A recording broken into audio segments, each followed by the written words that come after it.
Hello everyone. तो जैसा कि हमने लास्ट एपिसोड में देखा था कि एल्डर यांग तियानशु के कहने पर मिस यांग लिन फेंग और शाओ तियान को अपने फॉरबिडन एरिया में लेकर जाती है, जहां पर उनके क्लान का फेरी पॉन्ड भी मौजूद होता है, जिसके बारे में शाइनी लिन फेंग को सब कुछ बताती है। तो वो उसके अंदर जाने के लिए एग्री हो जाता है। अब आगे हम देखते हैं कि लिन फेंग के एग्री होते ही मिस यांग एक तालिस्मानी पेपर को बाहर निकाल कर लिन फेंग से कहती है, तो ठीक है, मैं अभी फेरी पॉन्ड के अंदर जाने वाला मैजिकल पोर्टल ओपन करती हूँ। और ये कहकर वो उस तालिस्मानी पेपर के जरिए एक मैजिकल पोर्टल क्रिएट करती है, जिसे देख लिन फेंग का ड्रैगन स्पिरिट उससे कहता है, कितनी स्ट्रॉन्ग फायर एनर्जी, जरूर इसके अंदर इमॉर्टलिटी एलिक्शियर मौजूद होगा। जिसे सुनकर लिन फेंग उस मैजिकल पोर्टल के अंदर जाने लगता है। ये देख शाइनी, मिस यांग और शाओ तियान भी अपनी ड्रैगन स्पिरिट के साथ लिन फेंग के पीछे उस मैजिकल पोर्टल के अंदर जाते हैं,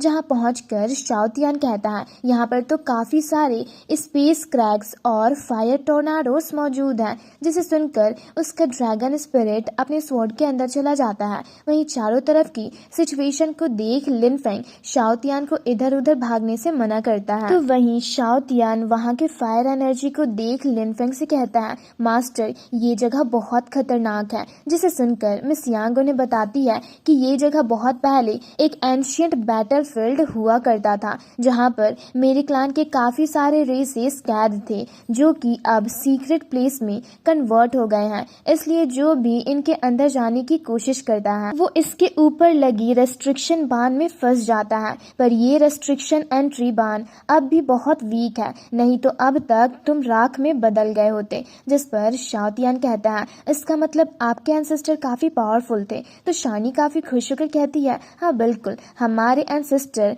33 हेवन इमॉर्टल कोड के नंबर 1 वॉरियर हुआ करते थे। तो शाओ तियान कहता है, तब तो वो काफी सारे रियर ट्रेजर्स छोड़कर गए होंगे। जिस पर शाइनी कहती है, हाँ, हमारे डिवाइन लैंड में एक ऐसा रियर ट्रेजर मौजूद है जिसे बस डेस्टिनेटेड वॉरियर ही हासिल कर सकता है। जिस पर शाओ तियान सोचते हुए शाइनी से कहता है, हो सकता है वो डेस्टिनेटेड वॉरियर मैं ही हूँ। तो क्यों ना, जब तुम फ्री हो तो मुझे भी उस ट्रेजर को दिखाना। तो लिन फेंग उससे बकवास बातें करने से मना करता है। तो मिस यांग हंसते हुए उनसे कहती है, अगर सच में तुम ही वो डेस्टिनेटेड वॉरियर होगे तो हमें भी और इंतजार नहीं करना होगा। जिस पर लिन फेंग उनसे पूछता है, पर आप ये कैसे कह सकती हो? जिस पर शाइनी उसे बताती है कि हमारे एंसेस्टर ने कहा था कि फ्यूचर में एक डेस्टिनेटेड वॉरियर आएगा जो हमारे क्लान के आर्टिफैक्ट का इंचार्ज होगा और वही एविल स्पिरिट किंग को डिस्ट्रॉय करके इनोसेंट लोगों को बचाएगा। पर अफसोस, ना जाने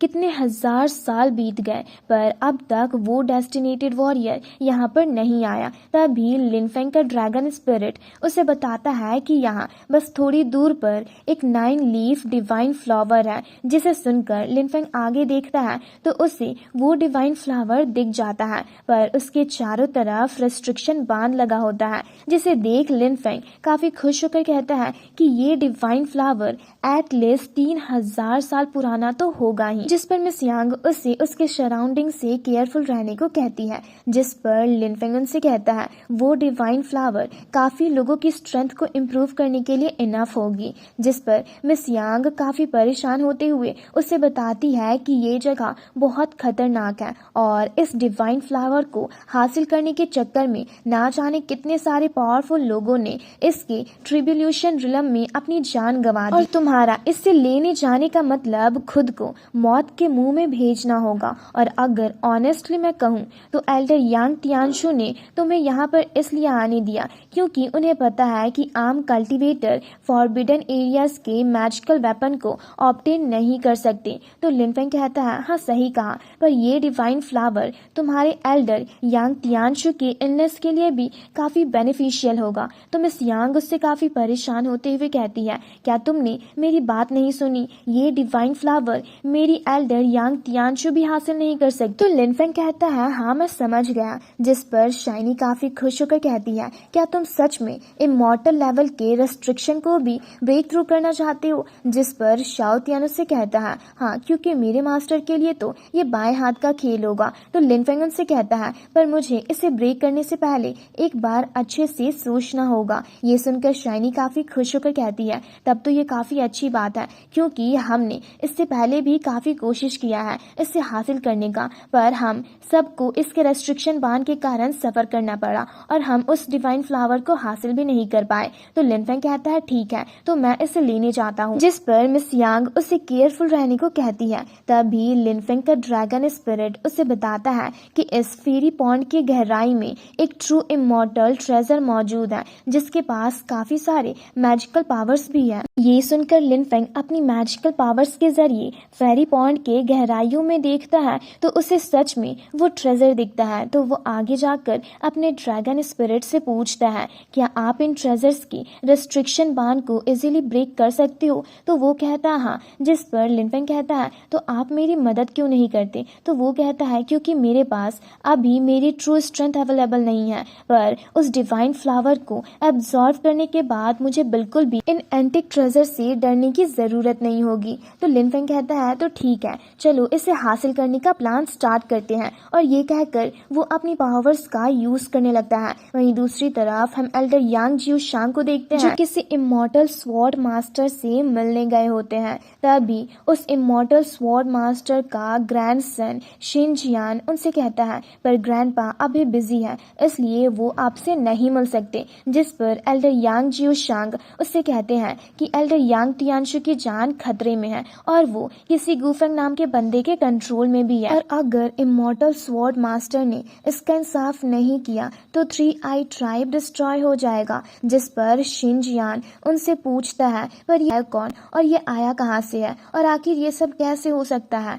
तो एल्डर यांग जियो शांग उससे कहते हैं कि यांग तियानशु दूसरे वर्ल्ड के कल्टीवेटर के साथ मिलकर हमारे क्लान की फाउंडेशन को खत्म करना चाहती है। जिस पर शिन जियान उनसे कहता है आप मुझे सब कुछ सच डिटेल में और क्लियरली बताओ ताकि जब मेरे ग्रैंडपा यहाँ पर आए तो उनके आते ही मैं सब कुछ रिपोर्ट कर सकूं। ये सुनकर एल्डर यांग जियो शांग सोचते हुए कहते हैं कि अगर स्वॉर्ड मास्टर ने सच में एक्शन लिया तब तो उस यांग तियानशु की खैर नहीं। वहीं दूसरी तरफ हम स्वॉर्ड मास्टर शिन मुयुन को देखते हैं जिनका लीशन नाम का बंदा उन्हें अपने वर्ल्ड के सारे कल्टीवेशन सिस्टम और उससे रिलेटेड टायोइस्ट मेथड्स को देता है, जिसे देख वो काफी खुश होकर कहते हैं बहुत अच्छे, तुमने बहुत अच्छा काम किया है, इसलिए आज से तुम यहाँ पर एज अ डेसिबल रह सकते हो। ये सुनकर लीशन काफी खुश होकर उन्हें थैंक्स कहता है। तो स्वॉर्ड मास्टर शिन मुयुन उससे कहते हैं इससे मुझे अच्छे से स्टडी करना होगा इसलिए अब तुम यहाँ से बाहर जा सकती हो। जिसे सुनकर लीशन सोचते हुए जा रहा होता है कि foreign earth immortal cultivator spirit god realm के कंपैरेबल होते हैं और इनका डेसिबल बनना और खुद को गॉड कहने में क्या ही प्रॉब्लम। वहीं दूसरी तरफ लिनफेंग फायर एनर्जी से बचते हुए उस डिवाइन फ्लावर को लेने के लिए जा रहा होता है, पर तभी उसके सामने एक फायर टोर्नाडो क्रिएट होता है जिसे देख मिस यांग को लिनफेंग की फिक्र होने लगती है। तभी लिनफेंग एक फॉर्मेशन एरी के जरिए अपने सोल स्पिरिट को और अपने डिवाइन स्वॉर्ड को समन करता है जो कि उस फायर टोर्नाडो को बस एक ही झटके में डिस्ट्रॉय कर देता है। ये देख तो मिस यांग भी चौंक कर कहने लगती है कि गुफेंग ने एक्चुअल में फेरी लेवल के फायर टोर्नाडो को डिस्ट्रॉय कर दिया। जिस पर शाइनी उससे काफी खुश होकर कहती है गुफेंग ब्रदर तो सच में कमाल के हैं, आप उनसे ही शादी कर लो। वहीं दूसरी तरफ लिनफेंग अपने डिवाइन स्वॉर्ड के जरिए उस डिवाइन फ्लावर के प्रोटेक्टिव शील्ड को तोड़ने की कोशिश करता है पर तोड़ नहीं पाता और फिर अपने ड्रैगन स्पिरिट को समन करता है